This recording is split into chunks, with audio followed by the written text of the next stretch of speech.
Advocate Gopalakrishnan, ഗുരുവായൂരിലെ ഒരു ലോഡ്ജിൻ്റെ പരസ്യം ഏതോ ഒരു വ്ളോഗറുടെ സൃഷ്ടി.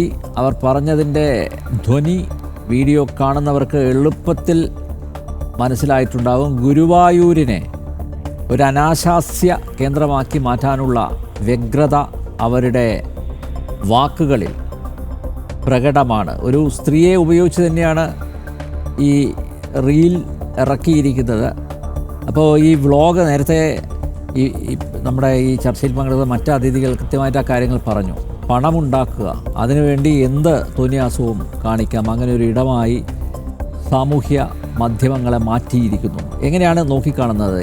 ഇതിന് പിന്നിൽ എന്ത് അജണ്ടയാണ് ഉള്ളത്? അഡ്വക്കേറ്റ് ഗോപാലകൃഷ്ണൻ.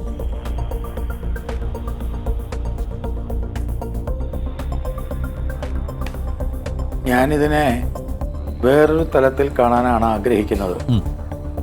സാമൂഹ്യ മാധ്യമങ്ങൾ നല്ലതും ചീത്തയും കച്ചവടവും പ്രലോഭനവും എല്ലാം ഉണ്ട്. ഇതിനേക്കാൾ വലിയ മാരകമായ കാര്യങ്ങൾ പച്ചയ്ക്ക് വിളിച്ചു പറയുന്ന സാമൂഹ്യ മാധ്യമങ്ങളിലെ ഇടങ്ങളില്ലേ? ഞാനൊരു കാലത്ത്, അതിപ്പോൾ ഉണ്ടോയെന്ന് എനിക്കറിയില്ല, ഒരു കാലത്ത് ഞാനിങ്ങനെ ഈ എന്താ പറയുക, എക്സിന് മുമ്പുണ്ടായിരുന്ന ആ സമയത്തൊക്കെ, എക്സ് ആയതിനു ശേഷം ഞാനത് ശ്രദ്ധിച്ചിട്ടില്ല, ട്വിറ്ററായിരുന്ന സമയത്ത് ട്വിറ്റർ സ്പേസിലൊക്കെ വെറുതെ ഇടയിൽ കയറിയപ്പോൾ, അറിയാതെ എന്താണെന്ന് അറിയാതെ വെറുതെ ഇങ്ങനെ ഒരു ജിജ്ഞാസ കൊണ്ട് കയറിയപ്പോൾ ഞാൻ ആ ട്വിറ്റർ സ്പേസിൽ കേട്ടത് എൻ്റെ ജീവിതത്തിൽ ഇന്നു വരെ കേൾക്കാത്ത പച്ചത്തെറിയാണ്. തെറി എന്നൊക്കെ പറഞ്ഞാൽ അത് അപാരമായ തെറി പറയുന്ന സ്ത്രീകളാണ്. വളരെ മോശമായിട്ടുള്ള പല കാര്യങ്ങളും അത് സോഷ്യൽ മീഡിയയുടെ ഭാഗമാണ്. ഞാനിതിനെ അങ്ങനെ സോഷ്യൽ മീഡിയയുടെ ഒരു വിഷയമായിട്ടല്ല കാണുന്നത്. നിങ്ങളുടെ ചർച്ചയിൽ കുറേ നേരമായിട്ട് ഈ സോഷ്യൽ മീഡിയയുടെ ഇടം തപ്പി സോഷ്യൽ മീഡിയയുടെ കുഴപ്പമാണെന്നൊക്കെ പറയുന്നത് ഞാൻ കേട്ടു. അത് അങ്ങനെ അഭിപ്രായമുള്ളവരുണ്ടാവും. പക്ഷേ എൻ്റെ അഭിപ്രായം ഡിഫറൻ്റാണ്. കാരണം എന്തുകൊണ്ടാണ് ഇന്ന് നാം ഇവിടെ ചർച്ച ചെയ്യപ്പെടുന്നത്? ഇത് ഗുരുവായൂർ എന്ന് പറയുന്ന ഒരു ആധ്യാത്മിക അന്തർദേശീയ തീർത്ഥാടന കേന്ദ്രമായതുകൊണ്ടാണ്. അതല്ലാണ്ട് ഇത് ഇപ്പോൾ കുന്നുകുളത്താണ് നടന്നതെങ്കിൽ, കുന്നുകുളത്ത് ഏതെങ്കിലും ഒരു ലോഡ്ജിലായിരുന്നെങ്കിൽ ഒരു ഇമ്മോറൽ ആക്ടിവിറ്റിയുടെ കാര്യമൊക്കെ പറഞ്ഞ് നമുക്ക് എന്തെങ്കിലും പറഞ്ഞാൽ അതൊരു ചർച്ചയ്ക്കൊന്നും ഒരു സ്കോപ്പില്ല. ഇതെന്തുകൊണ്ടാണ് ചർച്ച ചെയ്യപ്പെടുന്നത്? ഇതെന്ന് ജനം ചാനൽ ചർച്ച ചെയ്യാനുള്ളൊരു കാരണം ഇത് ഗുരുവായൂർ എന്ന് പറയുന്ന ഒരു സ്ഥലമായതുകൊണ്ടാണ്. അതുകൊണ്ട് നമ്മൾ ഗുരുവായൂരിനെ കുറിച്ചാണ് ചർച്ച ചെയ്യേണ്ടത്, സോഷ്യൽ മീഡിയയെക്കുറിച്ചല്ല ചർച്ച ചെയ്യേണ്ടത്. ഗുരുവായൂരിൽ എന്തുകൊണ്ട് ഇങ്ങനത്തെ ഒരു അഡ്വർടൈസ്മെൻറ്റ് വന്നു, അവിടെയാണ് ചർച്ച. അതിൻ്റെ പ്രധാനപ്പെട്ട കാര്യം ഞാൻ ഈ സംസാരിക്കുന്ന എൻ്റെ ചെവിയിൽ വരുന്നുണ്ട് കേട്ടോ, നിങ്ങൾ അത് അരോചകരമാണ്. ഗുരുവായൂരിൽ എന്തുകൊണ്ട് നാം ചർച്ച ചെയ്യപ്പെടുന്നു എന്ന് പറയണമെങ്കിൽ അത് ഗുരുവായൂരിനെ പറ്റി ഗൗരവമായി ചിന്തിക്കണം. ഞാൻ കഴിഞ്ഞ നിയമസഭാ തെരഞ്ഞെടുപ്പിൽ ഗുരുവായൂർ മത്സരിച്ചപ്പോൾ ഞാനൊരു സ്റ്റേറ്റ്മെൻറ്റ് പറഞ്ഞു. ആ സ്റ്റേറ്റ്മെൻറ്റുമായി ബന്ധപ്പെട്ട് എന്നെ ഇനി ക്രൂശിക്കാനൊന്നുമില്ല. എല്ലാ മാധ്യമങ്ങളും അതിശക്തമായി ഇതെടുത്ത് ഗുരുവായൂർ എന്ന് പറയുന്ന സ്ഥലത്ത് ഗോപാലകൃഷ്ണൻ പറഞ്ഞത് എന്നൊക്കെ പറഞ്ഞ് ഭയങ്കരമായിട്ട് അതിശക്തമായ ഭീകരമായ രീതിയിൽ എനിക്കെതിരെ നിലപാടെടുത്തു. പോലീസ് കേസെടുത്തു, കോടതി കേസെടുത്തു. എന്തേ ഈ വിഷയത്തിൽ ആരും ഒന്നും മിണ്ടാത്ത? ഒരു ചാനലും സംസാരിക്കുന്നില്ല, ഒരു കോടതിയും മിണ്ടുന്നില്ല, ഒരു പോലീസും കേസെടുക്കുന്നില്ല. എന്തുകൊണ്ട് സംഭവിക്കുന്നു? ഇതിനു മുമ്പ്, ഏതാനും നാളുകൾക്ക് മുമ്പ്, സ്വന്തം ശരീരത്തിൻ്റെ അശ്ലീല ഭാഗത്തു നിന്ന് കുറച്ച് രോമം പറിച്ചെടുത്ത് ഒരു തുളസിത്തറയിലിട്ട സംഭവം എല്ലാവർക്കും അറിയാം. അതുമായി ബന്ധപ്പെട്ട് വളരെ മോശമായിട്ടുള്ള മ്ലേച്ഛമായിട്ടുള്ള സമീപനം അവിടെ ഉണ്ടായ സമയത്ത് പോലീസ് പറഞ്ഞത് അയാൾക്ക് ഭ്രാന്താണ്, മാനസിക നില തെറ്റിയെന്നാണ്. കഴിഞ്ഞ ദിവസം ഞാൻ കേട്ടത് എന്ന് വെച്ചാൽ, ഞാൻ ഗുരുവായൂരുണ്ടായിരുന്നു, ആ സമയത്ത് കേട്ടത് ഗുരുവായൂർ ക്ഷേത്രത്തിനുള്ളിൽ മുട്ടായി വിതരണം നടന്നു എന്നാണ്. ആ മുട്ടായി വിതരണത്തിലെ മുട്ടായി, കുട്ടികൾക്ക് കൊടുത്ത മുട്ടായി ഒരു പാരൻറ്റിൻ്റെ കയ്യിൽ കെട്ടി. ആ പാരൻ്റ് ആ മുട്ടായി തുറന്നു നോക്കിയ സമയത്ത് ജമ്മു കാശ്മീരുമായി ബന്ധപ്പെട്ട ഒരു ജിഹാദി സംഭവമാണ് ആ മുട്ടായിൽ ഉണ്ടായിരുന്നത്. അപ്പോൾ അതിനെ പറ്റിയിട്ട് ഞാൻ നേരിട്ട് പോലീസ് സ്റ്റേഷനുമായി ബന്ധപ്പെട്ട് സംസാരിച്ചപ്പം അതും മാനസിക അസുഖമുള്ള ആളാണ്, അയാൾ മുട്ടായി ക്ഷേത്രത്തിൻ്റെ വെളിയിലാണ് കൊടുത്തത് എന്ന് പറഞ്ഞു. നിങ്ങളൊരു കാര്യം മനസ്സിലാക്കണം, ഗുരുവായൂർ എന്ന് പറയുന്നത് ഒരു ആധ്യാത്മികമായ കേന്ദ്രമാണ്. ഒരു ആധ്യാത്മിക കേന്ദ്രം, ആധ്യാത്മിക അന്തരീക്ഷം ആ കേന്ദ്രത്തിൽ ഉണ്ടാക്കണം. കച്ചവട കേന്ദ്രമാവരുത്. വാസ്തവത്തിൽ ഗുരുവായൂരപ്പനെ വിൽക്കുകയാണ് ഗുരുവായൂരിലെ ദേവസ്വം, ഗുരുവായൂരിലെ ഭരണാധികാരികൾ. ഗുരുവായൂരപ്പനെ കച്ചവട ചരക്കാക്കുകയാണ്. ഞാൻ ഒരു 10 ഉദാഹരണങ്ങൾ നിങ്ങളുടെ മുമ്പിൽ വെക്കാം. ബി ഗോപാലകൃഷ്ണൻ ഇത് പറയുന്നത് കൊണ്ട് ബി ഗോപാലകൃഷ്ണൻ വർഗീയവാദിയാവും. ബി ഗോപാലകൃഷ്ണൻ എന്താ പറയുക, പുരോഗമനം അർഹിക്കാത്ത ആളാവും. ബി ഗോപാലകൃഷ്ണൻ പിന്തിരിപ്പനാവും. എന്നെ വർഗീയവാദിയെന്നോ പിന്തിരിപ്പെന്നോ പുരോഗമനം അറിയിക്കാത്ത ആൾ എന്ത് പറഞ്ഞാലും ശരി, ഇതൊക്കെ ഞാൻ വിളിച്ചു പറയും, നാളെയും വിളിച്ചു പറയും. കാരണം ഞാൻ കണ്ട് അനുഭവിച്ചെന്ന് പറയുന്നത് അന്തർദേശീയ തീർത്ഥാടന കേന്ദ്രത്തിൽ ഒരു തുള്ളി വെള്ളമില്ല. അതിൻ്റെ ചുറ്റുവട്ടത്തുള്ള കിണറുകളിൽ നിന്ന് വെള്ളമെടുത്ത് കുടിക്കാൻ പാടില്ല. ഞാൻ ഗുരുവായൂരിൽ പോകുന്നവരോട് പറയും, നിങ്ങൾ ബിസ്ലറി പോലും ഗുരുവായൂരിൽ നിന്ന് നിങ്ങൾ മേടിച്ച് കഴിച്ചാൽ നിങ്ങൾക്ക് അസുഖം വരും. അതുകൊണ്ട് അവിടെ ഈ സാധാരണ ഹോട്ടലിലെ ഭക്ഷണം കഴിക്കുമ്പോൾ നമ്മൾ ചൂടുവെള്ളം, അതും വലിയ ഡിഗ്രിയിൽ തിളപ്പിച്ച വെള്ളമോ അല്ലെങ്കിൽ കുപ്പിവെള്ളം വളരെ നല്ല സ്റ്റാൻഡേർഡ് കമ്പനിയുടെ കഴിച്ചില്ലെങ്കിൽ നിങ്ങൾക്ക് അസുഖം വരും. എന്തുകൊണ്ട്? കോടിക്കണക്കിന് രൂപയുടെ വരുമാനമുള്ള ഭഗവാൻ ശ്രീകൃഷ്ണന്, ഇത്രയേറെ ആനയുള്ള, എല്ലാ സ്വത്തുമുള്ള, കോടികൾ സ്വർണം പൂശുന്ന, സ്വർണം കൊടുക്കുന്ന, സ്വർണ്ണ കിരീടം കൊടുക്കുന്ന, കോടിക്കണക്കിന് ആസ്തിയുള്ള ഗുരുവായൂരിലെ ശുദ്ധജലം കൊടുക്കാൻ അവിടുത്തെ ദേവസ്വത്തിന് കഴിയില്ലേ? ഈ അന്തർദേശീയ തീർത്ഥാടന കേന്ദ്രത്തിൽ ശുദ്ധജലം കൊടുക്കാൻ എന്താ മടി? ഞാൻ കഴിഞ്ഞ ദിവസം നമ്മുടെ ആന്ധ്രാപ്രദേശിലെ തിരുപ്പതിയിൽ പോയ ഒരു ഭക്തനെ കണ്ടു. അയാൾ പറഞ്ഞത്, തിരുപ്പതിയിലേക്ക് നിങ്ങൾ റെയിൽവേ സ്റ്റേഷനിൽ വന്നിറങ്ങിയാൽ, നിങ്ങൾ ബസ്സിൽ വന്നിറങ്ങിയാൽ തിരുപ്പതി ക്ഷേത്രത്തിലേക്ക് ആളുകളെ കൊണ്ടുപോകുന്നതിൻ്റെ ചുമതല മുഴുവൻ ആ ദേവസ്വത്തിൻ്റെ. നിങ്ങളിന്നൊരു കാര്യം മനസ്സിലാക്കണം. ഇന്ന് ഉച്ചയ്ക്ക് എനിക്കൊരു ടെലിഫോൺ കോൾ വന്നു. ആ ടെലിഫോൺ കോൾ എന്ന് പറയുന്നത് കേരളത്തിലെ പ്രസിദ്ധമായിട്ടുള്ള ഒരു കാർ ഡിസ്ട്രിബ്യൂട്ടറാണ്. പത്തനംതിട്ട ജില്ലയിലുള്ള ഒരു കാർ ഡിസ്ട്രിബ്യൂട്ടർ. അയാളുടെ ഡിസ്ട്രിബ്യൂഷൻ, അയാളുടെ ഹോൾസെയിൽ ഏജൻസി എന്ന് പറയുന്നത് ഫിയറ്റ് കാറാണ്. ഇപ്പോൾ അത് മഹീന്ദ്രയാണ്. പഴയ ഫിയറ്റ് ഇപ്പോൾ മഹീന്ദ്രയാണ്. അപ്പോൾ മഹീന്ദ്ര കമ്പനിക്കാർ അവരുടെ ഏറ്റവും പുതിയ കാറ് ഗുരുവായൂരപ്പന് കൊടുക്കാൻ സമർപ്പിച്ചു. അവർ ഗുരുവായൂരപ്പന് കൊടുക്കാൻ തയ്യാറാണ്, ഗുരുവായൂർ ദേവസ്വത്തിന് കൊടുക്കാൻ തയ്യാറാണ്. അവരത് പത്തനംതിട്ട ജില്ലയിലെ ഡിസ്ട്രിബ്യൂട്ടറാണ് ഏൽപ്പിച്ചിട്ടുള്ളത്. കാരണം ബാക്കി ജില്ലയിലൊക്കെ ഗുരുവായൂർ ക്ഷേത്രത്തിൽ ദർശനം നടത്താത്ത അല്ലെങ്കിൽ ഇതര മതസ്ഥരാണ്. അതുകൊണ്ട് പത്തനംതിട്ടയിലെ ഹോൾസെയിൽ ഡീലർക്ക് കൊടുത്തു. പക്ഷെ ഒരു കാര്യം അദ്ദേഹം പറഞ്ഞു, റെയിൽവേ സ്റ്റേഷനിൽ നിന്ന് ഈ വണ്ടിയിൽ റെയിൽവേ സ്റ്റേഷനിൽ നിന്ന് ആളുകളെ കൊണ്ടുവരാൻ ഉപയോഗിക്കണമെന്നാണ് ഞങ്ങളുടെയൊക്കെ ആഗ്രഹം. അത് കേട്ട ഒരു ഭക്തനും പറഞ്ഞു, അത് ഗുരുവായൂർ അമ്പലത്തിൽ സമർപ്പിക്കാം. നിങ്ങൾക്ക് തോന്നുന്നുണ്ടോ? ഞാനിപ്പം പോയി അത് സമർപ്പിക്കാനായിട്ട് സംസാരിക്കാൻ പോകുന്നുണ്ട്. നിങ്ങൾക്ക് തോന്നുന്നുണ്ടോ ഭക്തരെ കൊണ്ടുവരാൻ ആ കാർ ഉപയോഗിക്കുമെന്ന്? ഒരിക്കലും ഉപയോഗിക്കില്ല. അവരവരുടെ വ്യക്തിപരമായ ഏതെങ്കിലും കാര്യങ്ങൾക്ക് വേണ്ടി ആ കാർ ഉപയോഗിക്കും. ഞാൻ 2-3 കാര്യങ്ങൾ പറഞ്ഞോട്ടെ. ഞാനിപ്പോൾ വൈകിയാണല്ലോ വന്നത്. എനിക്ക് പറയാനുള്ള 2-3 കാര്യങ്ങളൊന്ന് സംസാരിച്ചോട്ടെ.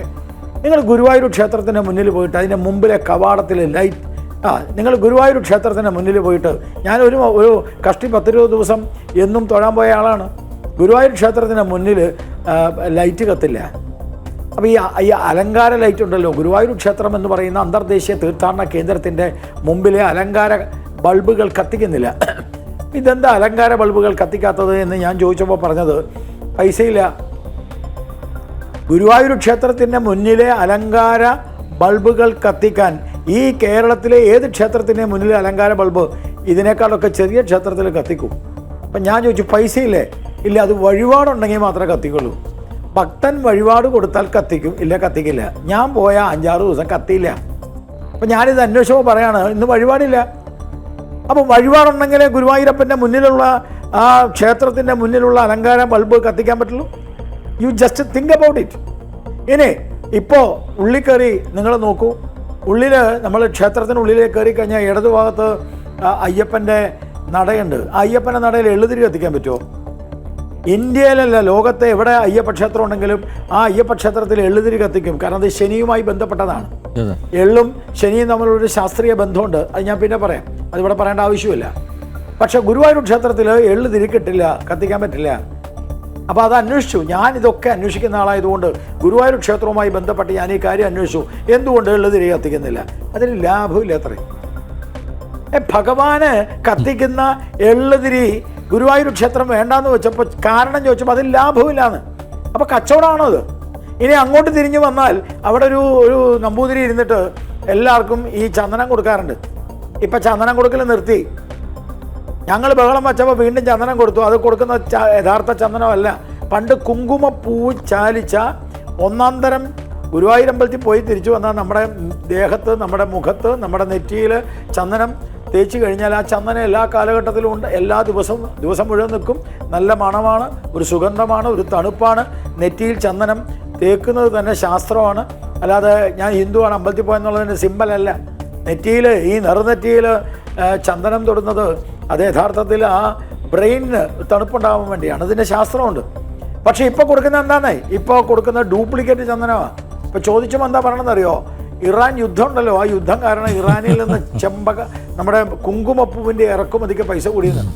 ഇവരൊക്കെ ആരാണ് ഇത് തീരുമാനിക്കാൻ? ഇവരൊക്കെ ആരാ തീരുമാനിക്കാൻ?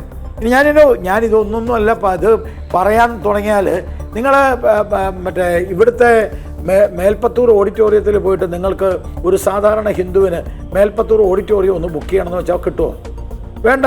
മേൽപ്പത്തൂർ ഓഡിറ്റോറിയത്തിൻ്റെ അപ്പുറത്തുള്ള മറ്റേ ഈ ഗസ്റ്റ് ഹൗസ് ഉണ്ടല്ലോ, ഏതെങ്കിലും ഒരു ഗസ്റ്റ് ഹൗസിൽ guruvayurappan.in എന്ന് പറയുന്ന അതിനകത്ത് ഓൺലൈനിൽ നിങ്ങൾക്ക് ബുക്ക് ചെയ്യാൻ വെച്ചാൽ പറ്റുമോ? പറ്റില്ല, കിട്ടില്ല. ഇതൊക്കെ കച്ചവടക്കാർക്ക് കൊടുത്തിരിക്കുകയാണ്.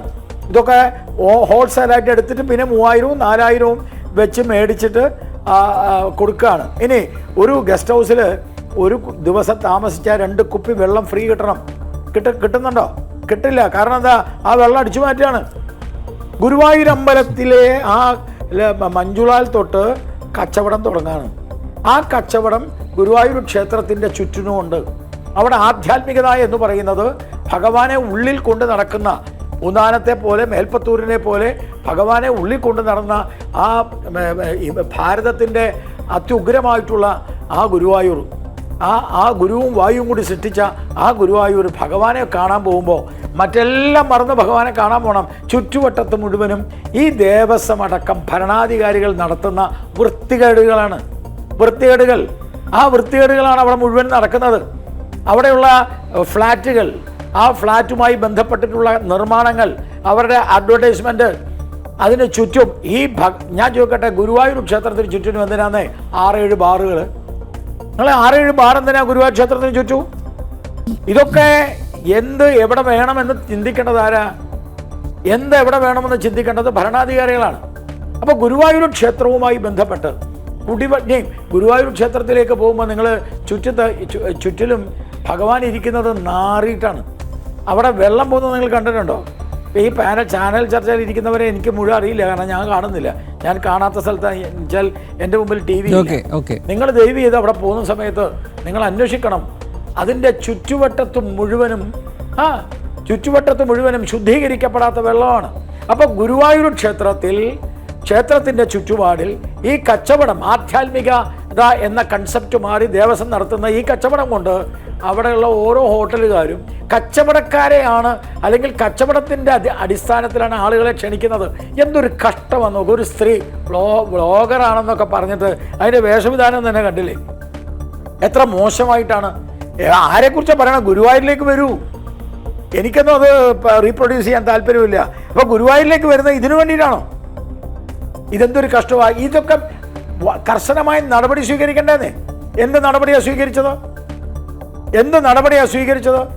അപ്പോൾ എന്താ പ്രശ്നം? ഈ രീതിയിലുള്ള സമീപനമാണ് ഈ ഗുരുവായൂരിലെ ഭരണാധികാരികളും ദേവസ്വം ബോർഡും ഗുരുവായൂരിനെ ചുറ്റിപ്പറ്റി നടക്കുന്ന കച്ചവടക്കാരും ഒക്കെ ചെയ്യുന്നത്. അപ്പോൾ അതിന് പറ്റുന്ന തരത്തിലേക്ക് കാര്യങ്ങളെ കൊണ്ടുവരിക, ഇത് അത്യന്തം അപകടകരമാണ്. ഗുരുവായൂർ ക്ഷേത്രത്തിൻ്റെ സാങ്ക്ടിറ്റി തകർക്കാൻ, ഗുരുവായൂർ ക്ഷേത്രത്തിൻ്റെ പരിശുദ്ധി തകർക്കാൻ, ഗുരുവായൂർ ക്ഷേത്രത്തിൻ്റെ ആധ്യാത്മിക ബോധം തകർക്കാൻ. ഞാൻ ചോദിക്കട്ടെ, വേളാങ്കണ്ണി വളരെ പരിശുദ്ധമായ ഒരു സ്ഥലമല്ലേ? അല്ലേ? ഹജ്ജിന് പോകുന്നത് അതിനേക്കാൾ പരിശുദ്ധമായ സ്ഥലമല്ലേ? ഇത് സംസാരിക്കുമ്പോൾ ഗോപാലകൃഷ്ണൻ വർഗീയവാദിയാവേ? ഞാൻ ചോദിക്കുക, വേളാങ്കണ്ണിയിൽ ഒരാൾ പോകുമ്പോൾ നിങ്ങൾ എല്ലാവരും വേളാങ്കണ്ണിയിലേക്ക് വരൂ, നമുക്കിവിടെ കളിക്കാമെന്ന് പറഞ്ഞാൽ എന്താ സ്ഥിതി? ഞാൻ ചോദിക്കുക, ഹജ്ജിന് വരൂ, നമുക്ക് അവിടെ പോയിട്ട് അത് ചെയ്യാമെന്നൊക്കെ പറഞ്ഞാൽ ഇവിടെ എന്തായിരിക്കും ചർച്ച? എന്തേ ഗുരുവായൂരിൻ്റെ കാര്യത്തിൽ മാത്രം ആർക്കും ഒന്നും പറയാനില്ലാത്തത്? എന്താ ജനം ചാനൽ മാത്രം ഒരു ചർച്ച വെക്കുമ്പോൾ ആകെ ചർച്ച വെക്കുന്നതോ വാർത്ത കൊടുക്കുന്നതോ ജനം ചാനലാ? എന്താ കാരണം? വളരെ ഗൗരവമായി ചിന്തിക്കേണ്ട കാര്യമാണ്. ചെറിയ വിഷയമാണെങ്കിലും ഇത് വളരെ ഗൗരവമാണ്. കാരണം ചോദിക്കാനും പറയാനും ആരുമില്ലാത്ത ഒരു സ്ഥലമായിട്ട് ഹിന്ദുവിൻ്റെ സാംസ്കാരിക കേന്ദ്രങ്ങൾ മാറുന്നുണ്ടെങ്കിൽ അത് അതിശക്തമായി എതിർക്കപ്പെടണം. അത് സോഷ്യൽ മീഡിയയുടെ പ്ലാറ്റ്ഫോം അല്ല, അതിൻ്റെ പിന്നിലുള്ള കച്ചവട തന്ത്രങ്ങൾ, അത് ഗുരുവായൂരിൽ ഭരണം നടത്തുന്നവരുടെ സമീപനമാണ് സാധാരണ ആളുകൾ എടുക്കുക. അതുകൊണ്ടാണത് സംഭവിച്ചത്. അതിനെതിരെ ശക്തമായ നിലപാടും ശക്തമായിട്ടുള്ള സമീപനവും സ്വീകരിക്കണം. Okay advocate Gopalakrishnan. യെസ്.